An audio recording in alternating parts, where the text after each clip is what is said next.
So I'm no longer itching. That's good. You were struggling yesterday. Yeah, so I had an allergic reaction yesterday to something I ate, I guess. I don't know. We literally tried to think of everything I ate that day, and I ate nothing new, but I had hives all over my back and chest, and they were so itchy. The only thing we could think it might be was I made a lot of jokes, and we're thinking she miite be developing an allergy to your humor. My humor. Yeah. Mm-hmm. It's not working anymore. It's repulsive, you know? Repulsive. That's such an aggressive word. I couldn't think of another word. Oh, man. I'm sorry. No, well, I have a lot of food allergies actually. Mm-hmm. So fun fact, I'm allergic to a lot of things. And I break out in hives typically. I know. Typically I just break out in hives, which is good. I'm glad my throat doesn't swell. Yeah, me too. I'd rather have itchy skin. We're just talking about allergies right now, and that's not even the topic of this video. Anyway, we are here. It is, you can tell, we're nearing the end of the year. This has been quite the year for us. Mm-hmm. A very transformative year. Yeah. On a lot of different fronts. For those who haven't followed us since the beginning, we'll give you a little recap of how our fertility journey has gone. Yeah, the beginning of this year, not the beginning of our channel. Yeah. Although the beginning of our fertility journey this year isn't necessarily the beginning of our whole fertility journey. No. We've been trying for a long time. After we got married, we weren't avoiding getting pregnant. Right. And then like a year after being married, we were timing everything and tried naturally a little over a year before deciding to go down for fertility treatments and just to figure out what's taking so long. It almost worked for us. We had one chemical pregnancy. Yeah, so when we were trying naturally, we fell pregnant. I fell pregnant and had an early loss, had a chemical at almost 5 weeks. So I had positive pregnancy tests for about 5 days, and then it started fading. And then got my period. So that encouraged us. Yeah. But then after that, we didn't find much success naturally. Yeah. Which is when we decided to take the next step and go to a fertility doctor. Mm-hmm. One of the mistakes looking back we made was picking a fertility doctor that lived very far away from us. Yeah, it was a great clinic, great reviews and everything. It just was really far. After going through all that, we realized like, this is just too far. I mean, sometimes it would take us an hour and a half just to get to the clinic, and it was just exhausting driving in LA traffic, so. If you're looking into doing fertility treatments, we would recommend getting a facility near where you live. As close as possible. As close as possible. Yeah. So we go in, we have a consultation. Being that we're young, we're recommended to go IUI first. Yeah. Especially since we did have the one natural pregnancy. Yes. They were like, IUI could be a good solution for you all. Mm-hmm. We tried that twice. Failed both times. No go.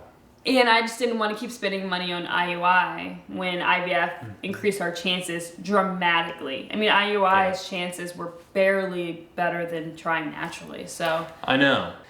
Going into it, I don't know that we had like a full understanding of the odds of the IUI being successful. I think that we had really, really high hopes when maybe we shouldn't have had such high hopes. Mm-hmm. Because of our circumstances specifically, not for, some people try IUI and that's just the route for them, but with Cole's sperm count IUI, I don't really know why we did IUI, to be frank. But it was so long ago, I don't remember where our headspace was. So maybe there was a reason back then that we... The big reason was it's much less expensive and it's much less invasive and aggressive. It didn't require all of the hormones and like a ton of shots. Didn't require the whole egg retrieval, which is procedure by itself. So that's why we went that route first. Yeah. Realized that was not the route for us to go. Took the next step and we moved on to IVF. Yes. So in IVF, as you know, it requires you to do an egg retrieval. So we retrieved 16 eggs, 10 were mature, 9 fertilized, and then we ended up with 5 embryos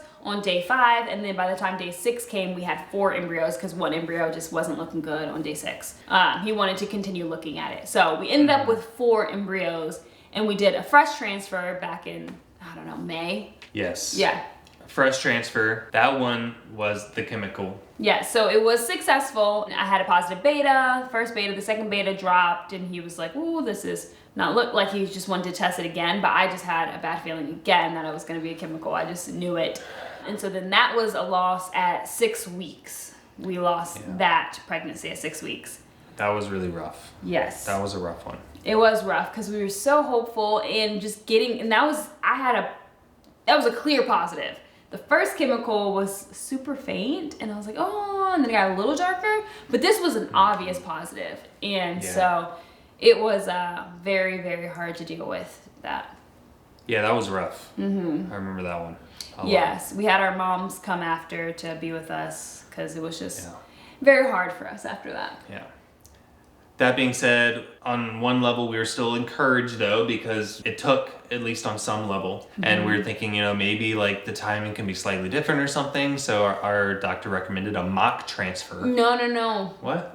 No, we didn't do that yet. We did another frozen first. Oh, so the other frozen came first. Yes. Which was a complete no-go. Yes. We took about a month, 2 months off from trying, and then we came back and we did a frozen transfer.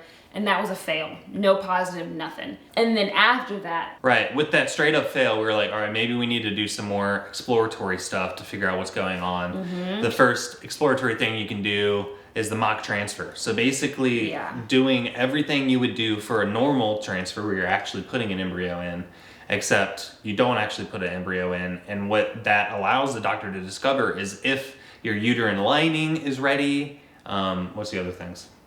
Is that it? That's the main thing. So just, making sure you're getting the timing right, because the timing is super important. Yeah, so, and then also during my mock transfer, he tested me for endometriosis. Oh, and we got the polyps removed. Yes, and then also during that time, like a week later, we also got my polyps removed because he discovered I had 3 polyps.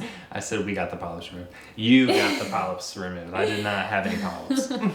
So yeah, that after the second transfer, the first frozen transfer that failed, we did a lot of things to clean me out, to make sure I was good to go, my body was good.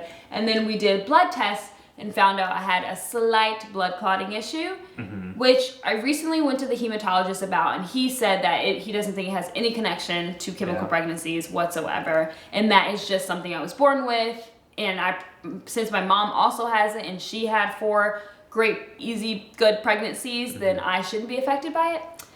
Anyway, we did not know this until about last week when I went to the doctor. Yeah, so that is newer information. But before we had that information, we were thinking maybe this is part of our issue with the chemicals. So after the mock transfer, when we had a good idea of timing, we thought maybe we had figured out what was going on with the blood clotting thing, and we got her on the blood medicines. Then we did transfer our last embryos. Yeah, so we did a second frozen transfer, 3rd overall transfer, and we decided to do both embryos because those 2 embryos weren't the best quality. So we knew going into this that they weren't the best quality, but we also knew that that doesn't necessarily mean that they're not normal, because again, rewinding, we never got our embryos tested at the beginning, which in hindsight we should have done. Lesson learned. So we didn't know if these embryos were normal. The quality wasn't the best, so we decided to do both because of the quality. And because of the issues we've had with the other rounds, our doctor was more comfortable putting 2 in because, the likelihood that both would take was probably lower. Yeah. So that one also did not work. Yes, so that one also failed. And so it's just been a long year. So we started this in January. It is now December, and we are tapped out. And wiped out. And wiped out. Just emotionally, mentally, financially. Physically.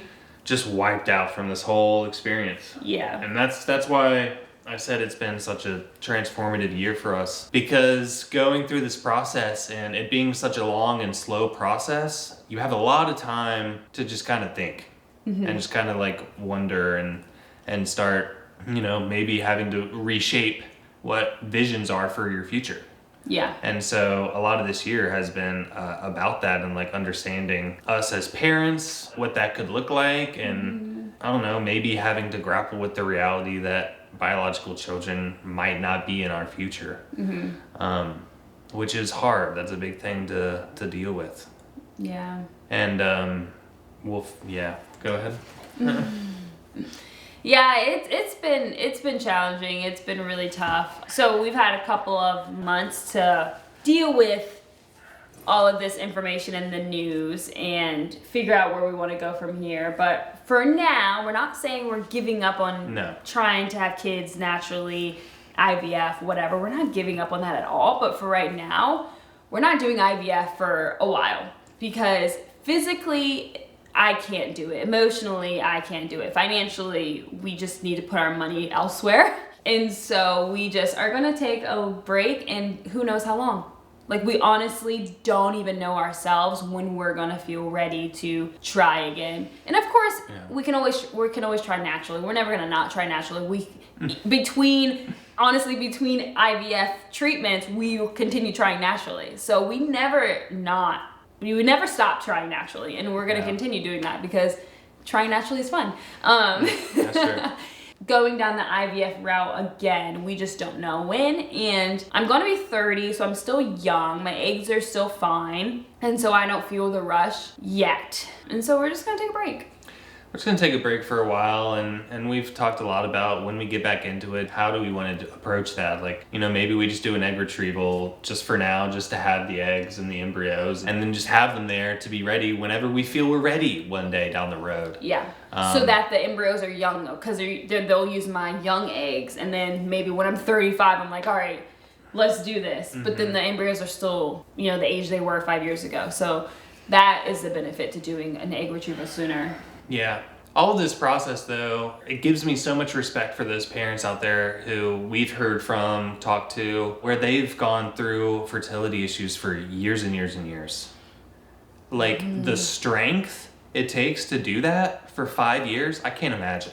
We didn't even do a full year, and we're just like, no, this is just too much. Yeah. And I understand everybody's circumstances are different, and we have our circumstances. Other people could be a little different, but man, like, fertility is one of the most difficult things I've ever been through, and that's saying a lot. Yeah, it is. It was very difficult. It is very difficult. I will say though, the people going through it through 5 years are probably taking breaks. Because if we took a year off and then did it again, I would still add that to the years that we did it. That's fair.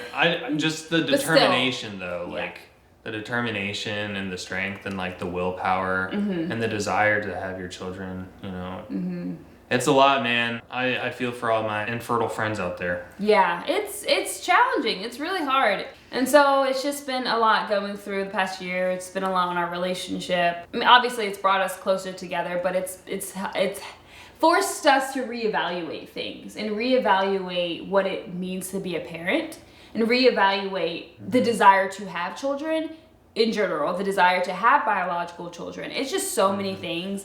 And I know people are always going to mention adoption. Whenever people talk about infertility, people always throw in adoption, which I can see why people say it, but it's just not the solution. Like, adoption shouldn't be a solution to infertility. And I think that's what people continue to force, that mindset. Like, oh, if you can't have babies, then just go adopt. And I don't think that should be the case. I think people should adopt because they want to adopt in their heart, but it shouldn't be like a backup plan necessarily. But Cole and I have always had adoption, or I shouldn't speak for you. I have always had adoption in my heart, regardless of having fertility problems or anything. Regardless of that, I've always wanted to do that. But we are reevaluating our plans. It's not something that we want to talk about yet. We have an idea of the route we want to go down, but that's something we want to keep close and near and dear to our heart and with our friends and family, so we just aren't ready to share that publicly just yet. That being said, Charisma did call me the other day, and she was like, babe, I think I just want to get a cat. It's like, what? That's how you know That's not the same. I know. That's how you know I've reached the deep end, because I would never want a cat. I know. She said cat, and I was like, what? You've never ever mentioned wanting a cat. No, I don't want a cat. It was a joke. We thought about getting another dog. But no. Also, no. Unless we can clone her, I don't want it. So this has been our year, man. This has been our year. If anybody could put $50,000 into one of our stockings for more IVF, that would be amazing. Oh, that's another thing about adoption that people always forget. Adoption is expensive. It's really expensive. We looked up how much adoption costs in the state of California. It's about $40,000 for private adoption, guys. It's a lot. Not only that, we're having to sell ourselves to these families. Like, you're part of a freaking website with other families who want to adopt, and you have to sell. Yeah, you have to audition for a child, which really bothers me. And two, I think there's going to be quick judgment from people based on our relationship and our situation, based on the interabled relationship, the interracial relationship. There's going to be automatic judgment, and that also makes me nervous. So going down the adoption route is also very difficult, and it's a little frustrating when people just are like, adopt immediately without realizing how corrupt that system is and how expensive it is too, and hard. And like we could say we want to adopt. That doesn't mean we're going to adopt a baby anytime soon. We have to be chosen, and that's what's hard for me. With this stuff, like we've found, there is no just do this. It's not just do IVF, just adopt, because all of the options are very intensive. Mm-hmm. You know, all of the options require a lot of investment, a lot of time, a lot of energy, mm-hmm. like months and months, if not years. Mm-hmm. It's never just anything we're discovering. It's so difficult. And people don't understand unless they're going through it. And that's the biggest thing, is people just truly don't get it. And I don't wish infertility on anyone. I don't want people to go through it because it is very difficult. Neither is it just have fun too. Or you know, just wait for God's timing. Yeah. Like, we have to take actionable steps towards making this happen. It's not just gonna happen out of the air. We've just been having fun for a long time. Honestly, with our situation and our dynamic, we're not a fully able-bodied couple. So just get drunk one night and have fun doesn't work for us. We have to put in more steps. And I'm not gonna go into detail because I don't think it's necessary, but we do have to do more than you would think to make that happen naturally. So again, just have fun and relax. That's not how that works for us. Anyway, we're at a point where we have just accepted where we are. We're very content with where we are. We had a conversation the other day. We were like, to be frank, we're very content being child-free right now. I mean, there's nothing for us to be unhappy about in our lives. Like, we have a great house, we've got an amazing dog, a great relationship, we're comfortable, we've found success with our work, and we have total control over our lives and our schedule. We can sleep in a little bit if we want to one day. We're not gonna be able to do that with children. Trying to remember how blessed we are, where we are, mm-hmm. and take advantage of that. And like, you know, maybe our future could be different, and like, maybe we love this so much that this is what we want, and there's some way where we can have a family but still keep this. I don't know. We're exploring whatever options are available to us. Yeah, but I think the biggest thing right now, like how many steps is there to grief? I don't know. 7? I feel like I'm at multiple points for different reasons on several different grief charts. True.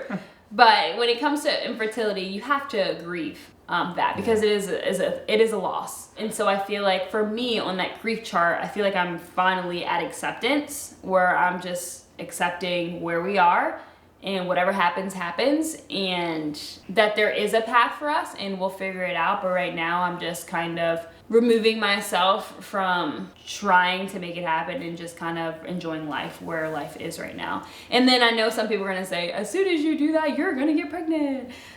Because it does happen for some people. That really does happen for some people. I just don't know if we're those people. Just because, again, like I mentioned, it's not easy just to fall pregnant for us. Like, there's so much more. We will always have to put an effort to get pregnant. Always. Yeah. That'd be amazing if it did, though. I know. I mean, we would take it. We'd be so happy. We would take it. But this is where we are now. 2023 has been a banger. But I will say, the desire to be a mom has kind of gone away a little bit because I'm an aunt. Yes. So I feel like I'm like, okay, well, at least I'm an aunt, you know, and that's exciting. So we are aunt and uncle now officially. We're going to be visiting our niece very soon. Yay. It was going to be like, we were going to wait a couple months for them to settle in, but then Charisma was like, no, I got to go now. No, yes, I did say that, but also Alyssa was like, well, if it were me, like, I would want to be here tomorrow. And I was like, Alyssa, I want to be there tomorrow, but I need you as a mother to tell me when you're ready, because I never want to. We have to travel there. They live in a different state, so it's more effort. It's not like I could just go drive over to their house, say hi, and leave. That'd be nice. It would be nice. But no, she was like, no, just come. And I was like, yes, finally. So she's going to be 2-3 weeks when we see her. She's gonna be a little scrunchy little newborn. A little squishy. Yeah, she'll still be a newborn by the time we see her, which will be great. Yeah. We've gotten lots of pictures, and every day she's looking more and more like me, which is just so cool. You know? Not even blood related, but she looks like Cole. Just like her uncle. Just like her uncle. Personality's gonna be the same. Oh it's gonna be my little twin. Yep. So I don't know, being an aunt and uncle has made me so excited. I'm just like, I get to spoil a little one, and I'm gonna see that baby as much as I can. Hopefully when they're older, they'll fly them out to us and we'll watch them for the summer. Like, I'm really excited about that. So I don't know, I'm digging this aunt life. Yeah, so far so good. For the uncle life, the funkle. The funkle. Or the dunkle. I'm disabled. Disabled uncle. Yeah. Or the defunkle, because I'm a disabled fun uncle who's also a little defunct. Oh my god. Get it? That works on multiple layers. Oh yeah. That was good. It was good timing though, because we're, you know, in this weird place, and then we have, you know, the introduction of this new life, this new family member. So I'm excited. 2 more weeks, baby girl. We're gonna go see you, hold you. Wait, should we call them right now and see if we can see our little niece? Do you want to? Yeah, let's call Alyssa, see if she'll answer. They're on maternity paternity, so. Wait, should we have called up? Hi. We're filming a video and I was like, wait, we should call Alyssa and see if we can see our little niecey poo. Having a little niece has just made me so excited. So I'm digging aunt life. This is great. Okay. I'm so excited for you guys to come. Like, seriously. Me too. We're gonna have a blast. I said, I'm glad I convinced you. Yeah, you need to tell my mom that you convinced, because she was like, oh, you just couldn't wait. And I was like, no, Alyssa asked. She wants us there. I love that. Okay. Sophie wants to see her niece. Sophie wants to see her cousin. All right, we'll let you go. Okay. Bye. Bye. All right, well, anyway, as you can see, we're so excited about our niece. We needed some baby energy somewhere, so Yes. thank you, Alyssa and Isaiah, For having a baby. for helping us with the baby energy. Yes. All right, for now, you're my baby, Sophie. Come get me. What is it? What in the world? Is your head itchy? God. She's got her head like this. Sophie, get up here. Sleep. Let us help you. Is it itchy? Oh, yeah. Oh, that's the spot. Oh, you like that. That's what you needed. You needed help with that. You're my baby. She loved that. It was nice chatting. Hopefully that was a good update for you guys. We're not going to be talking about... Not a good update. Sorry. Okay. That is our update for you guys. We're not going to be talking about our fertility journey for a long time. So There's probably not going to be anything to talk about for a little while. there's not going to be anything to talk about for a little while. So just so you know, because we see a lot of comments asking, are you pregnant yet? When are you getting pregnant? When are you doing a transfer? So hopefully this will stop those comments from happening as frequently, because that's just not going to be happening for a while. And we're just not going to be sharing our fertility journey. We just want to keep it to ourselves and our parenting journey, because we do have a route we're taking, but we, again, want to keep it to ourselves until we're ready to share. So Yep, that's it. yay. All right, y'all. Thanks for watching. You close it. Don't forget to like, comment, share, subscribe, and Stay positive. Come here, bring me your paw. Come here. go with Mama. See if she's tall enough. She is.